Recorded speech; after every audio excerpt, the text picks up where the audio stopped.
આમાં મોટા પાયે ભ્રષ્ટાચાર થયેલો છે, કારણ કે આ જમીનોમાં ઝાઝી જમીન એવી છે કે જે સાંથણીની જમીન હોવાથી આ પ્રીમિયમને પાત્ર હતી, એટલે પ્રીમિયમના નામે ખેડૂતોને દબાણ કરવામાં આવતું કે આનું પ્રીમિયમ ઊંચું છે એટલે તમને આટલા જ ભાવ મળશે, અને આ તે એ રીતે આ જમીનો ખરીદવામાં આવેલી છે. અને જે નકશામાં પ્રોવિગેશનમાં જે આવેલ નથી આ જમીનો, એ જમીનોને પણ આ લોકોએ નકશામાં બેસાડી તો કઈ રીતે બેસાડી છે એનો પણ ક્યારેય કોઈ જવાબ મળેલ નથી.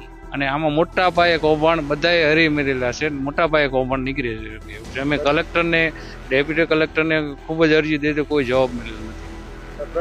મોટો ભ્રષ્ટાચાર છે. જો તપાસ આમાં બેસાડે ને રાસકાકામાં તો આ સરોવર પ્લાન્ટમાં મોટામાં પાયે ભ્રષ્ટાચાર છે. કેનાલું પાછળ ખેડૂતને પાણી પહોંચે એવું નથી, બધી લાઈનો તોડી નાખેલી છે, મોટા પાયે દાદાગીરી કરી છે, ચાલવાના રસ્તા બધા દબાઈ દીધા છે, આગળ તાર ફેન્સિંગ કરીને અંદર જવાય એવો કોઈ જગ્યા નથી રહેવા દીધી.